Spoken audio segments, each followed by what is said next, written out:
Imagine for a moment that you are a patient with high creatinine levels, and you've scheduled 4 different appointments with 4 nephrologists and specialists to ask them just one question: how can I lower my creatinine levels? Creatinine is the key indicator of kidney function. The first doctor might simply tell you that this is impossible. But is that really true? The second doctor might prescribe you a diuretic because that's how you eliminate excess water and toxins. Another doctor might say that cutting out foods like carbs and sugar is the first step since they cause water retention. The fourth doctor would say that salt is a major issue and that you should start there. So what is the fastest way to reduce creatinine? Which approach is the best? Today, our goal is to find the fastest way to naturally and quickly lower your creatinine levels. I will also review some common advice that doctors and nephrologists give to kidney patients and evaluate whether they are valid. Was the first doctor right in saying that kidney function cannot improve? No, do not listen to the assumption made by the first doctor. I have seen kidney patients improve at all stages of CKD, even in stage 5.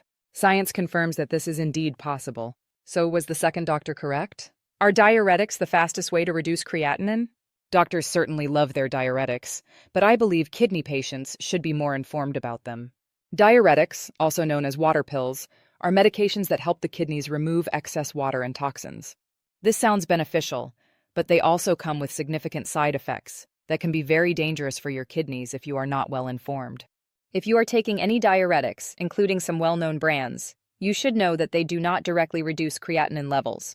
The most common diuretics are loop diuretics such as Lasix, furosemide, Bumex, bumetanide, and many others. These are prescribed to CKD patients because they remove large amounts of water, sodium, toxins, and even potassium. Some patients are also prescribed other diuretics that do not remove as much potassium, such as thiazides and potassium-sparing diuretics, which are used to maintain potassium balance. Some common brands you may have come across include Demodex, Microzide, Aldactone, and more.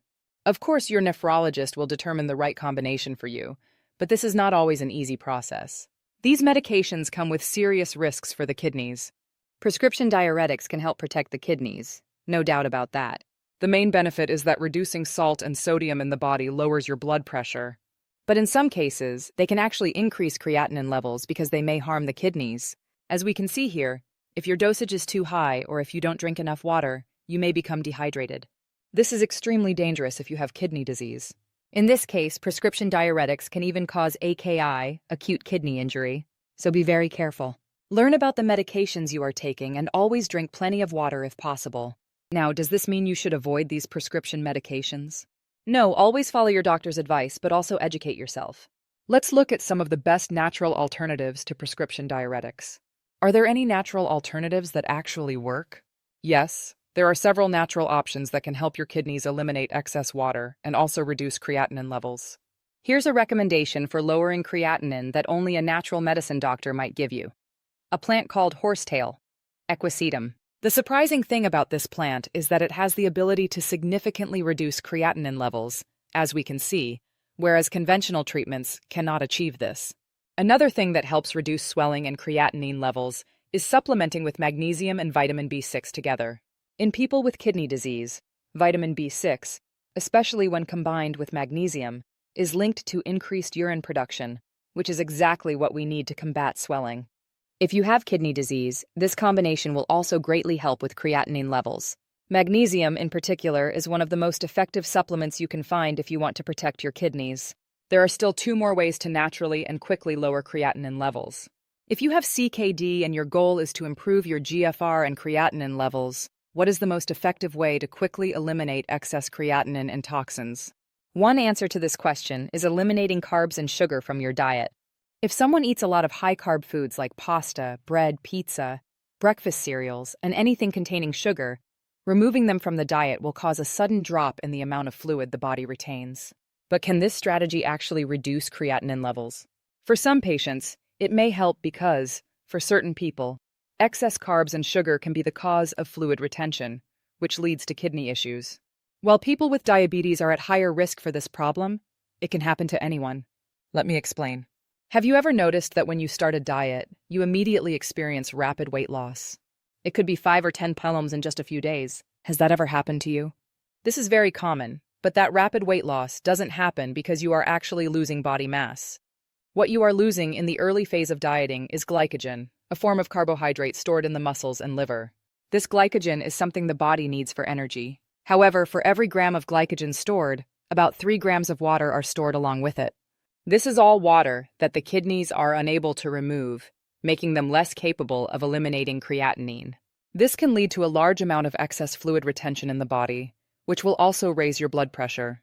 At this point, one might think that reducing carbohydrate intake could be a good strategy to eliminate this excess water, right?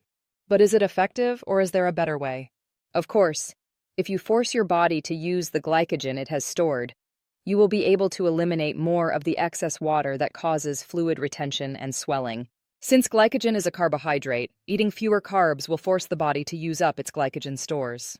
Now, while some people may be tempted to consider a low-carb diet at this stage and cut out all foods, including fruits and vegetables, don't do that. Because while it is true that eliminating all carbohydrates from your diet will reduce water retention, does it actually lower your creatinine levels? Because you see, if you have kidney disease, you need a diet where at least 60 to 70% of your calories come from carbs to protect your kidneys. It has been observed many times that as soon as CKD patients stop eating fruits and vegetables, their kidney function starts to decline, and their creatinine levels begin to rise. Remember, while fruits and vegetables do contain carbs, they are also rich in antioxidants, vitamins, and fiber that your kidneys need. They also have an alkalizing effect. So how can we reduce stored glycogen without cutting carbs too much? First, focus on low glycemic index carbs. This is especially important for people with diabetes. So instead of cutting out all carbs, just eliminate the ones that cause a spike in your body's glucose levels. Things like pasta, bread, anything with sugar, especially drinks. But also breakfast cereals, cookies, and many other foods. Because you see, when you have a glucose spike, your body starts replenishing glycogen stores. On the other hand, consuming the right amount of fruits and vegetables can provide the necessary nutrients without retaining too much glycogen. Many plant-based foods actually reduce the risk of glucose spikes because they are high in fiber. Some foods like nuts, seeds, avocados, and coconut also contain healthy fats that further reduce the risk of glucose spikes. Another way to reduce fluid retention is to exercise regularly. Do you remember what the body uses glycogen for? Energy. Glycogen is the body's primary fuel source. So if you burn off the excess fuel your body has stored through exercise, your body will have less glycogen and will retain less water. The third way to reduce water weight is to maintain a healthy body weight. This is especially important if you have diabetes. Being overweight will worsen your insulin resistance. More insulin in the body means more glycogen is stored and more water is retained. So, in summary, if your goal is to reduce water retention, you don't need to avoid all types of carbs. A better strategy is to avoid only high glycemic carbs, such as those found in processed foods and ultra-processed grains. At the same time, focus on being more active and doing everything you can to maintain a healthy body weight. This strategy will be extremely effective if your goal is not only to reduce bloating and water retention, but also to lower your creatinine levels. So far, we have seen 2 valid strategies that can be used to reduce water retention and naturally lower your creatinine levels. If you ask multiple doctors about how to reduce creatinine, you will receive different answers. Of course, some doctors will say that sodium is your #1 enemy if your goal is to reduce water retention and creatinine levels. But is that really true? Let me clarify this. I have no problem with this answer. Any doctor will tell you to be extremely cautious about your sodium intake, and they are right.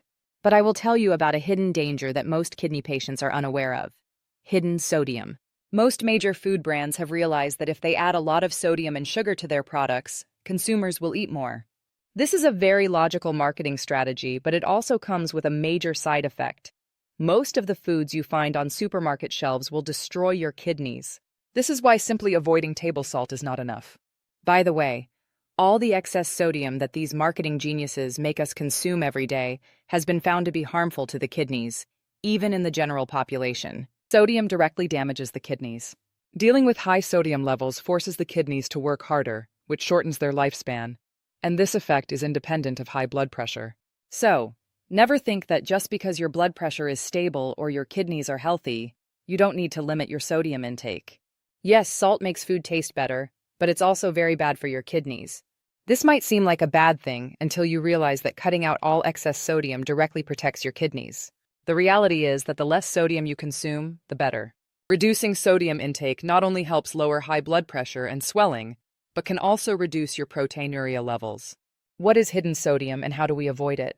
Right now, I'm on a diet, and while I use an app to track my nutrition, I also read a lot of food labels. I am still shocked by the enormous amount of sodium that food brands manage to sneak into even the most harmless-looking foods. You see, about 80% of the salt we consume daily comes from processed foods, not from table salt. Here are some of the most shocking foods I've found. Vegetable juice. They say drinking vegetable juice is a simple way to get your veggies. The reality? You're mostly drinking a lot of sodium. In an 8 oz, 240 milliliters serving of vegetable juice, you can find 400 to 600 milligrams of sodium, almost half the daily amount you should be consuming. Salad dressing. In a survey of major brand foods sold in U.S. stores, the average salad dressing contained over 300 milligrams of sodium in just 2 tablespoons, 28 g. Yes, the easiest way to ruin your salad is to use salad dressing. Sandwiches. Sandwiches might be one of the worst offenders considering the bread, processed meats, cheese, and condiments. A single sandwich can easily exceed 500 milligrams of sodium. Even eating just one of these would be a terrible mistake for someone with kidney issues. So in short, simply avoiding table salt is not enough. You must also carefully check the labels of the foods you eat. Now, every time I mention sodium in my videos, I receive comments from people concerned about using sodium bicarbonate as a supplement. But does sodium bicarbonate actually contain sodium, and is there an alternative? And that's all for today. Thank you for watching. May God bless you all. Goodbye.